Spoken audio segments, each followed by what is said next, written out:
Indonesia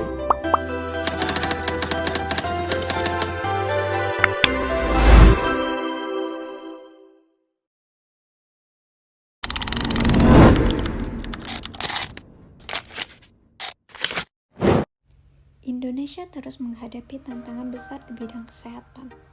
Penyakit menular seperti campak, tuberkulosis, dan demam berdarah masih menjadi ancaman. Namun, di balik berbagai kebijakan dan inovasi kesehatan nasional, ada sosok pemimpin ilmiah yang berperan penting, yaitu Dr. Riris Andono Ahmad. Dr. Riris adalah seorang dokter dan ahli epidemiologi kesehatan masyarakat. Ia menempuh pendidikan di Fakultas Kedokteran Universitas Gadjah Mada, meraih gelar Master of Public Health di Swedia, dan menyelesaikan doktoralnya di Erasmus Medical Center Belanda. Kini sebagai Direktur Center for Tropical Medicine UGM, beliau memimpin penelitian dan kebijakan kesehatan nasional berbasis bukti ilmiah. Gaya kepemimpinannya mencerminkan ketekunan, kolaborasi, dan integritas. Dalam memimpin, Dr. Riris menerapkan prinsip Lean Organization dari Peter Smith. Ada 5 pilar utama yang menjadi fondasi. Yang pertama, personal mastery. Yang kedua, mental models. Yang ketiga, self-vision. Yang keempat, team learning. Dan terakhir, system thinking. Melalui pendekatan ini, beliau membangun tim riset yang adaptif, mendorong kolaborasi lintas disiplin, serta memastikan bahwa kebijakan kesehatan didasarkan pada data dan pembelajaran keberlanjutan.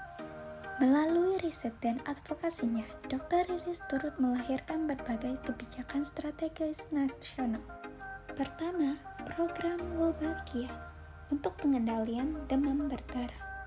Teknologi ini menyebarkan nyamuk Aedes aegypti berwolbachia yang terbukti mampu menurunkan risiko penularan virus dengue.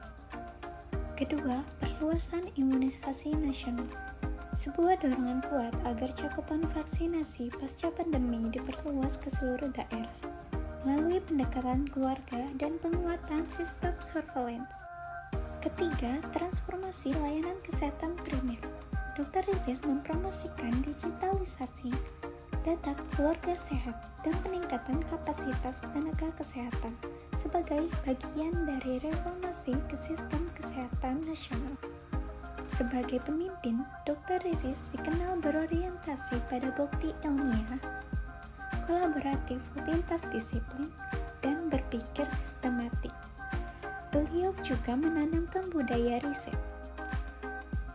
Nilai keteladanannya yang dapat diambil adalah bahwa pemimpin sejati tidak hanya membuat keputusan, tapi menciptakan lingkungan yang terus belajar dan beradaptasi. Dr. Riris Andono Ahmad membuktikan bahwa ilmu pengetahuan bukan hanya milik akademisi, tetapi juga alat perubahan bagi bangsa. Dari ruang riset hingga kebijakan publik, beliau mengajarkan kita untuk berpikir sistematik, bekerja kolaboratif, dan berinovasi untuk kesehatan masyarakat yang lebih baik. Akan semakin banyak pula kemungkinan penularan. Ya. Jadi dengan kasus penularan COVID ini bisa dikatakan dengan gelombang kedua gitu ya, Dok? Kalau gelombang keduanya mungkin bukan ya, karena kalau kita lihat dari awal, kita belum ada puncaknya. Kalau gelombang itu kan pasti ada, kalau di pantai kan ada satu puncak terus datang lagi toh.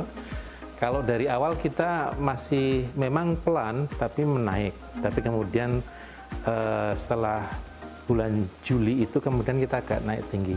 Nah, salah satunya itu tadi yang saya sebutkan karena kita menggunakan pengetesan dengan PCR langsung. Tapi juga kemudian ketika masyarakat lebih lebih banyak yang melakukan. Kebijakan yang baik harus lahir dari data yang kuat, bukan sekadar opini.